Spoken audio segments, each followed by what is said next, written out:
নমস্কাৰ সকলোকে পুনৰবাৰ মোৰ চেনেললৈ স্বাগতম জনাই লৈ আহিছোঁ আজি ভিডিঅ'টো লৈ আহিছোঁ শনি গ্ৰহৰ বক্ৰীৰ ফলত আমাৰ ৰাশিসমূহৰ ওপৰত কেনেধৰণে প্ৰভাৱ পৰিব আৰু আপোনালোকে সেই প্ৰভাৱৰ পৰা মুক্ত হ'বৰ বাবে কেনেধৰণে উপায় কৰিব পাৰিব। তেন্তে আহক আৰম্ভ কৰোঁ প্ৰথম ৰাশি মেঘ ৰাশিৰ পৰা। শনি গ্ৰহৰ বক্ৰীৰ প্ৰভাৱৰ ফলত বহুতে হয়তো বিনা কাৰণত আপোনাৰ বিৰোধিতা কৰিব। মহিলাসকলৰ কিছু স্বাস্থ্যজনিত সমস্যা হ'ব পাৰে। অপ্ৰয়োজনীয় মানসিক চাপৰ পৰা আঁতৰি থাকিবলৈ চেষ্টা কৰক। আগন্তুক 4 মাহৰ বাবে ধন ধাৰে লোৱা বা ধাৰে দিয়াৰ পৰা বিৰত থাকক।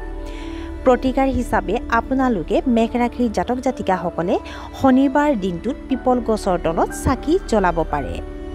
ইয়াৰ পাছত আহিছোঁ বৃষ ৰাশিৰ ওপৰত শনি বক্ৰীৰ প্ৰভাৱ। আপোনাৰ সামাজিক প্ৰতিপত্তি বাঢ়িব।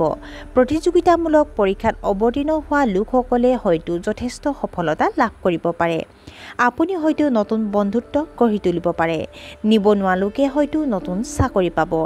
আপোনাৰ জীৱনসংগীৰ সৈতে আপোনাৰ সম্পৰ্ক আন্তৰিক হ'ব। বৃষ ৰাশিৰ জাতক জাতিকাসকলে প্ৰতিকাৰ হিচাপে প্ৰতিদিনে এটা ক'লা কুকুৰক খোৱা বস্তু দিব।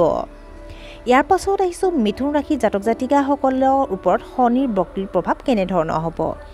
আপোনাৰ বন্ধুসকলে কৰ্মক্ষেত্ৰত আপোনাৰ প্ৰতি নেতিবাচক আচৰণ কৰিব পাৰে। দেখুৱাই দিয়াৰ প্ৰৱণতাৰ বাবে আপুনি লোকচানৰ সন্মুখীন হ'ব পাৰে। গৱেষণাৰ কামত জড়িতসকলৰ বাবে এই ট্ৰেনজিট সুখকৰ হ'ব। আপোনাৰ বৈবাহিক সম্পৰ্কত সুখৰ অভাৱ হ'ব পাৰে। মিথুন ৰাশিৰ জাতক জাতিকাসকলে প্ৰতিকাৰ হিচাপে প্ৰতিদিনে শিৱ চালিচা পাঠ কৰিব। ইয়াৰ পাছত আহিছোঁ কৰ্কট ৰাশিৰ জাতক জাতিকাসকলৰ শনি বক্ৰীৰ প্ৰভাৱ কি হ'ব পাৰে। পুৰণি বিনিয়োগৰ পৰা হঠাতে আৰ্থিক লাভ হ'ব পাৰে। বাত বিষ ৰোগীয়ে নিজৰ স্বাস্থ্য আৰু জীৱনশৈলীৰ যত্ন লোৱাটো প্ৰয়োজন। মনত অজান ভয়ৰ অনুভৱ হ'ব পাৰে। প্ৰেমৰ সম্পৰ্কত সাৱধান হোৱাটো প্ৰয়োজন। চাকৰি ট্ৰেন্সফাৰ হ'ব পাৰে। কৰ্কট ৰাশিৰ জাতক জাতিকাসকলে প্ৰতিকাৰ হিচাপে আৰ্তজনক কাপোৰ আৰু ছাতি দান কৰিব পাৰে। ইয়াৰ পাছত আহিছোঁ সিংহ ৰাশিৰ জাতক জাতিকাসকলৰ ওপৰত শনি বক্ৰীৰ প্ৰভাৱ। আপোনাৰ বৈবাহিক সম্পৰ্কত অসন্তুষ্টিৰ সন্মুখীন হ'ব পাৰে। নিজৰ মতামত আনৰ ওচৰত জাপি দিয়াৰ পৰা বিৰত থাকক। আপোনাৰ কিছু হঠাৎ ব্যৱসায়িক লোকচান হ'ব পাৰে। শৰীৰত আঘাত পোৱাৰ সম্ভাৱনা আছে। আইনী বিষয়ত কৰা প্ৰচেষ্টাই হয়তো সফলতা লাভ কৰিব।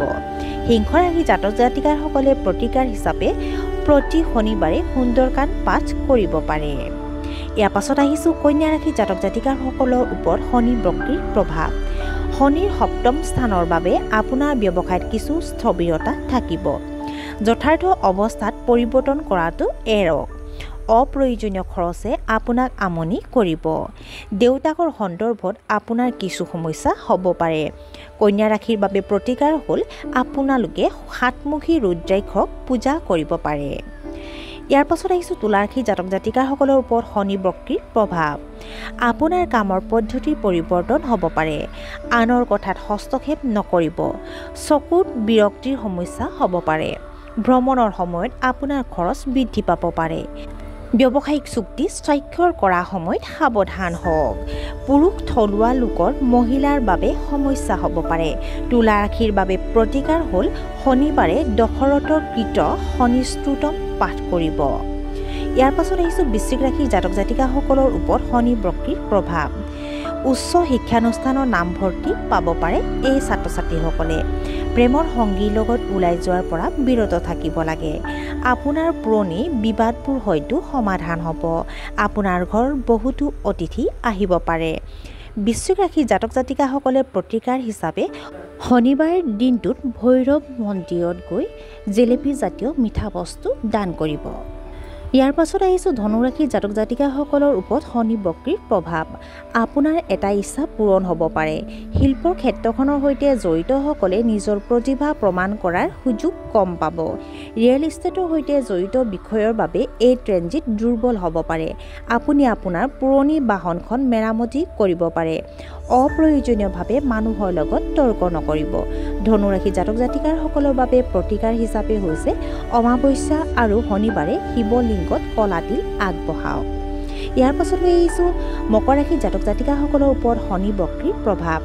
শত্ৰুৰ পৰা ভাবুকি আহিব পাৰে আপোনাৰ ঘনিষ্ঠ মানুহে আপোনাক বিশ্বাসঘাতকতা কৰিব পাৰে আপোনাৰ জীৱনসংগীৰ স্বাস্থ্যৰ যত্ন লওক বিবাহ সন্দৰ্ভত কোনো গুৰুত্বপূৰ্ণ সিদ্ধান্ত গ্ৰহণ নকৰিব ব্যৱসায়িক ভ্ৰমণলৈ যোৱাৰ সম্ভাৱনা আছে মকৰ ৰাশিৰ জাতক জাতিকাসকলৰ বাবে প্ৰতিকাৰ হৈছে প্ৰতি শনিবাৰে দুখীয়া লোকক খুৱাব লাগে ইয়াৰ পাছত লৈ আহিছোঁ কুম্ভ ৰাশিৰ জাতক জাতিকাসকলৰ ওপৰত শনি বক্ৰীৰ প্ৰভাৱ পৰিকল্পনা অনুসৰি আপোনাৰ সকলো প্ৰকল্প ৰূপায়ণ কৰিব পাৰিব পৰ্যটনৰ লগত জড়িতসকলৰ আয় বৃদ্ধি হ'ব পাৰে আৰ্থিক বিষয়ত আপুনি সৌভাগ্যৱান হ'ব এই সময় ঔষধৰ ব্যৱসায়ৰ লগত জড়িতসকলৰ বাবে অতি শুভ হ'ব অনৈতিক কামৰ পৰা আঁতৰি থাকক কুম্ভ ৰাশিৰ জাতক জাতিকাসকলৰ বাবে প্ৰতিকাৰ হৈছে প্ৰতিদিনে ওম নমো ভগৱতে বাসুদেৱায় এই মন্ত্ৰফাঁকি জপ কৰক আৰু মীন ৰাশিৰ জাতক জাতিকাসকলৰ ওপৰত শনি বক্ৰীৰ প্ৰভাৱ কেনেধৰণৰ হ'ব আপুনি হয়তো শ্ব' অফত বহুত খৰচ কৰিব বেয়া প্ৰৱণতা থকা মানুহৰ লগত সমস্যাৰ সন্মুখীন হ'ব পাৰে আপোনাৰ পৰামৰ্শৰ দ্বাৰা মানুহ বহুত উপকৃত হ'ব আপুনি আপোনাৰ নতুন ব্যৱসায়ৰ সম্প্ৰসাৰণৰ সফল হ'ব পাৰে আৰু মীন ৰাশিৰ জাতক জাতিকাসকলে প্ৰতিকাৰ হিচাপে কৰিব প্ৰতিদিনে নমঃ শিৱায় এই মন্ত্ৰফাঁকি জপ কৰিব আৰু আজি ভিডিঅ'টো ইমানতে অন্ত পৰিছে আশা কৰোঁ আপোনালোক প্ৰত্যেকে এই ভিডিঅ'টোৰ জৰিয়তে আৰু প্ৰতিকাৰবিলাকৰ জৰিয়তে উপকৃত হ'ব যদি ভিডিঅ'টো ভাল লাগে তেন্তে আন ব্যক্তিসকললৈ শ্বেয়াৰ কৰি দিব ধন্যবাদ